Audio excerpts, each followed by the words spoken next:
ஹாய்ங்க. இன்றைக்கி லஞ்சுக்கு என்னென்ன செஞ்சுருக்கேன்னு பார்க்கலாங்க. அதுக்கு முன்னாடி காலையில் நேரமே ஸ்ருதிக்குட்டி மிக்சர் கேட்டனால வெயிலுக்கு முன்னாடி செஞ்சாச்சுங்க. மிக்சர் செஞ்சுட்டேன். இது ரெசிபிடியால் நீ வருங்க.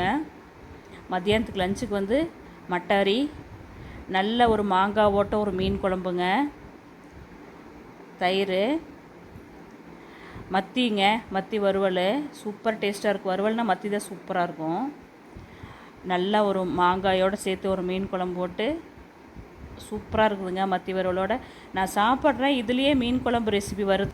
தேங்காய் துருவல் ஒரு அரை மூடி எடுத்துக்கணுங்க. காஷ்மீர் சில்லி பொடி, மஞ்சள் பொடி, சின்ன வெங்காயம் ஒரு 5-6, இஞ்சி பூண்டு பேஸ்ட்டு, கருவேப்பில் போட்டுருங்க. நல்லா அரைச்சிருங்க.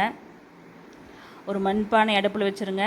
தேங்காய் எண்ணெய் ஊற்றிடுங்க. வெந்தயம் போட்டு தாளிச்சிருங்க. பெரிய வெங்காயம் ஒன்று போட்டுருங்க. பச்சை மிளகாய், கருவேப்பில் போட்டுருங்க. பச்சை மிளகும் காரத்துக்கு தகுந்த மாதிரி போட்டுருங்க. தக்காளி ஒன்று, தக்காளி ஓரளவுக்கு வெந்ததுக்கப்புறம் மாங்காய் போட்டுருங்க. மாங்காய் ஒரு 2 நிமிஷம் வெந்ததுக்கப்புறம் நம்ம அரைச்சி வச்சுருக்கோம் மசாலா, அதை போட்டுருங்க. நல்லா மிக்ஸ் பண்ணிடுங்க. நம்ம மிக்ஸி ஜார் கழுவுன தண்ணி இருக்கும்ல, அதை ஊற்றிடுங்க. அது கூட கொஞ்சம் தண்ணி ஊற்றி உப்பு போட்டுருங்க. நல்லா மிக்ஸ் பண்ணிடுங்க. ஒரு 5 நிமிஷம் நல்லா மூடி வச்சுட்டு கொதிக்க வச்சுருங்க. கொதிச்சு ஸ்மெல்லாம் போனதுக்கப்புறம் அடுப்பை சிம்மில் வச்சுருங்க. மீனை கொஞ்சம் கொஞ்சமாக போட்டுருங்க. மேலே கருவேப்பில் போட்டு மூடி வச்சுருங்க. ஒரு 5 நிமிஷம் சிம்மிலே வச்சுருங்க. வாவ், சூப்பராக நல்லா ஒரு வாசனையான ஒரு மீன் குழம்பு ரெடி ஆயிடுச்சுங்க. இது கரண்டி விட வேண்டாங்க. இந்த மாதிரி கையிலே இந்த மாதிரி செஞ்சிடணும். வீடியோ பார்த்துட்டிங்களாங்க? மத்தியானம் லஞ்சை விட இப்போ இட்லிக்கு தாங்க இது சூப்பராக இருக்குது. ட்ரை பண்ணி பாருங்கள். தேங்க்யூங்க.